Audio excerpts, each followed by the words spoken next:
Running the arm of Mojave today, I had a little unfortunate situation. The wheel nut on the outside had come off and didn't really strip it, but ate it up pretty good on the wheels. I'll show you here in just a second. So we're going to try a fix that I've used before in the past. I've got it from some video I seen years ago, and it actually worked. I used that plastic bonder, which I like to use, but unfortunately I'm out of that today, so I'm using epoxy tank bonder. I know it's pretty strong stuff, so I'm hoping it'll be strong enough to fill in my hex and kind of repair this wheel. Don't know how long this stuff lasts, but it looks like it's a decent repair.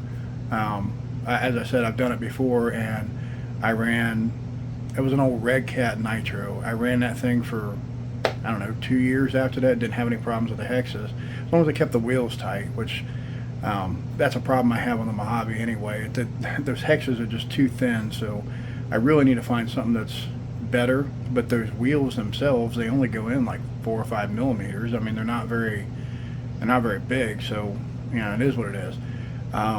Let's get right to it. Let's show you how I do it.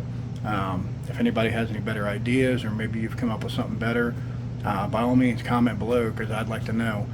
This worked for me, so I'm going to show you what I did.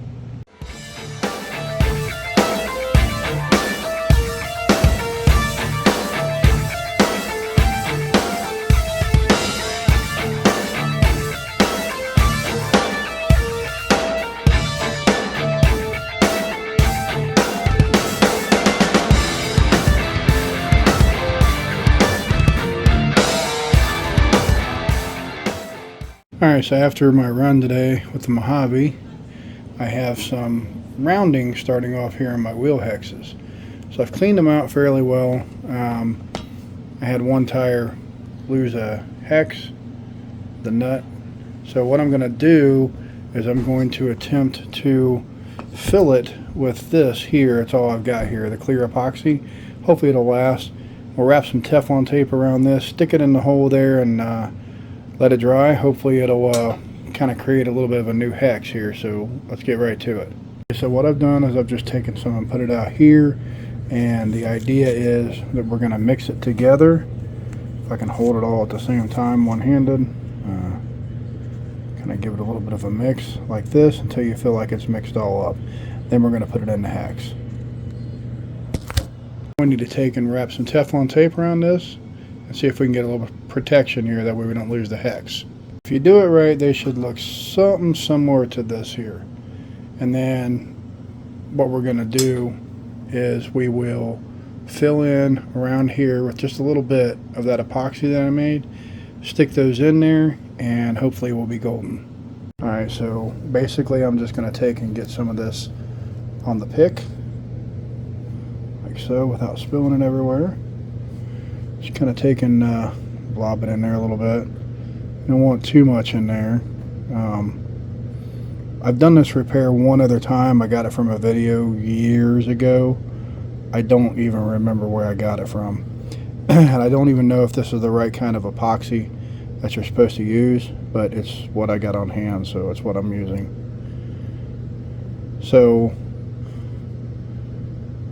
just going to kind of blob it in there a little bit. Try not to get too much in there. I know we're not supposed to do too much. From there, it's all guesswork.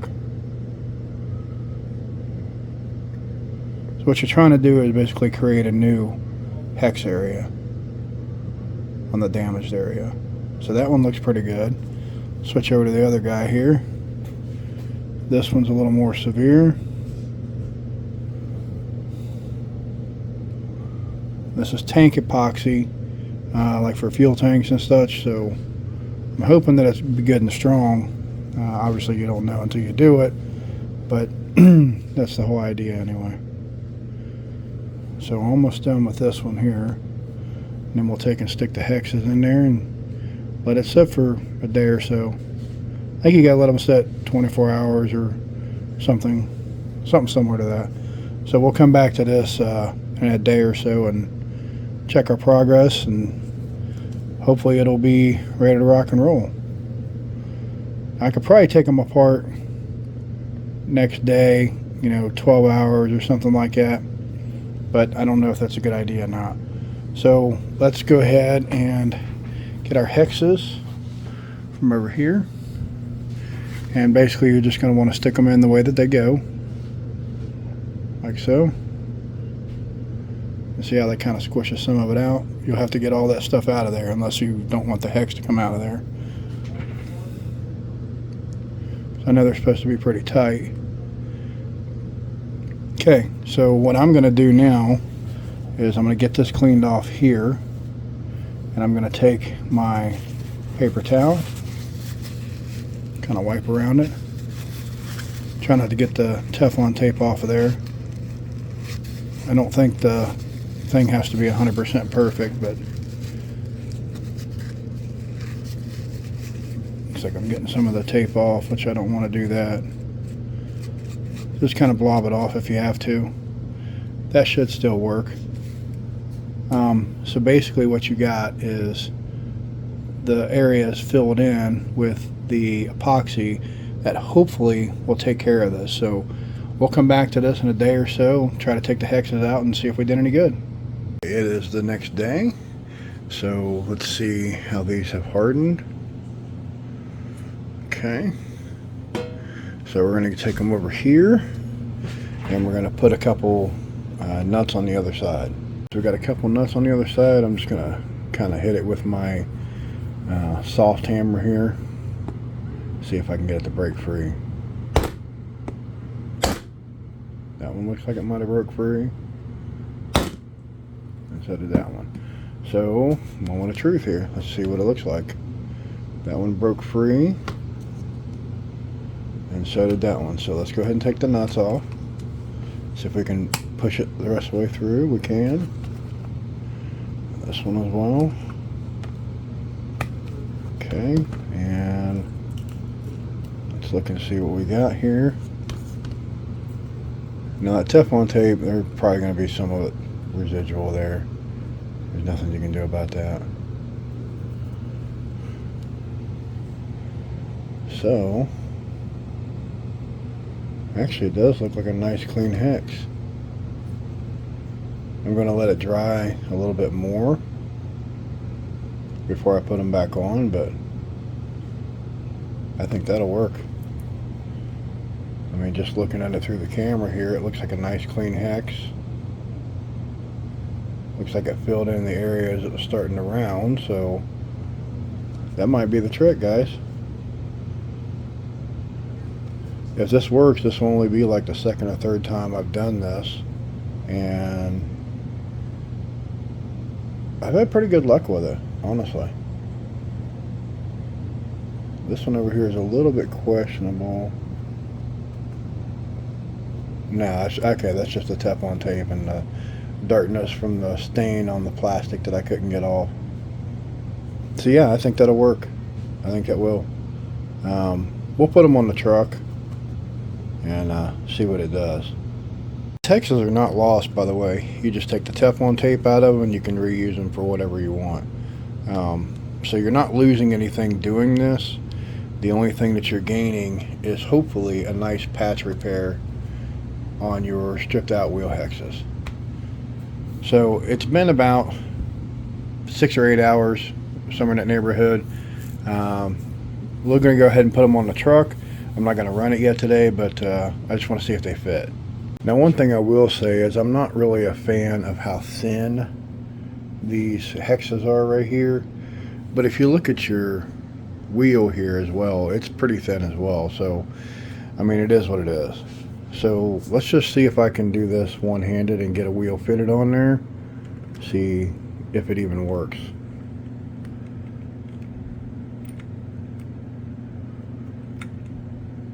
Alright, I had to take and put the camera down so I could do this. As you can see, it's locked in. Let's look on the back here, put some light on it.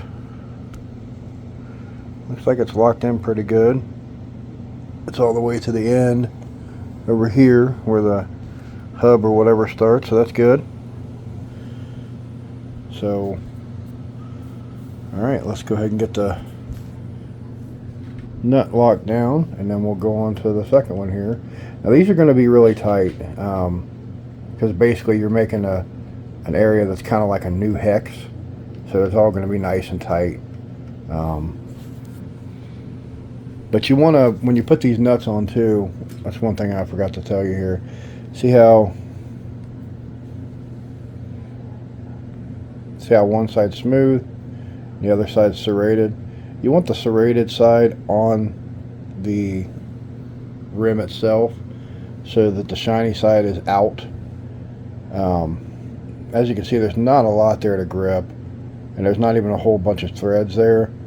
I used to put blue Loctite on there, but I keep having problems with getting them off, and then you got to melt it and everything else, and I'm just not a fan of that. I'm trying to just use these serrated locking nuts, but they're not exactly the best to use, especially when you got as much torque as you do going through everything here. It just kind of I don't know, man, it's just kind of like too much power for it, which is again why I went from 8S back to 6S. But even still, I'm having problems with the same thing, and it's because of the design of the hex nut, you know, the hex wheel adapter, whatever the hell you call that thing, and the rim themselves not being deep with the hex. So it's just a lot of torque and stuff on there for that setup. You know, it is what it is. So I'm just going to keep running it this way. Hopefully my repair works, and we'll go from there. I've been having pretty good luck with it so far, so I'm not going to really worry about it too much. There we have it, guys. Nice and locked up. So should work for a while. You may have to redo it from time to time. And this one here, I mean, I've tightened all these down, but they get torqued out, you know, with everything that you're putting through it. And I don't have anything crazy geared on this. I think I've only got like I think it's a 15 or something like that tooth. That's all I've got on there. So it's not like it's geared to the moon or anything like that. So yeah, it is what it is, and we'll just keep running the way we are here. I like the setup that I currently have in here. Again, we got a Max 8 with a, what is this here, 2200 kV Turnigy motor. These motors are pretty good. I wanted a regular BLX setup, but I couldn't find one. I'm a fan of the old BLX 180 setup, so that's what I was looking for to go in here. I thought, you know, that'd be a great little, you know, kind of taking it back to stock form, but I couldn't find one, so this is what I got in here. And I've got a dual lead for the EC, what is he, 5.3s or whatever these are here, EC5s. That's what most of my batteries are now. I've got more batteries than this here, but all the leads here I'm changing over to that because they just hold a lot better, and it seems like I get better power and performance out of them. So I just got this little end piece on over here so that I can use the one battery. Yeah, everything seems to be working really well, and I'm going to keep this truck the way it is. I'm just happy to get a fix on these wheels here, and we'll test it out here when I get it back out next time. And that way we can kind of take a judgment on how well they're doing, and it'll give it more time to actually dry. Everything is pretty dry in there now, but I think the cure time's 24 hours, and I cut it 2 hours early, and then I actually let it set another 6 hours, so we're above the time. But you know, we'll just see how it goes the next time it goes out here. You know, hopefully I didn't screw something up by cutting it 2 hours short. But anyway, that's how you repair these wheel hexes, and hopefully that helps somebody out that's in a pinch, instead of spending $100 on a new set of tires, especially if you got good tires like what I have here, plenty of life left in them. Hopefully you can repair the rim and get a little more life out of them before you have to replace them.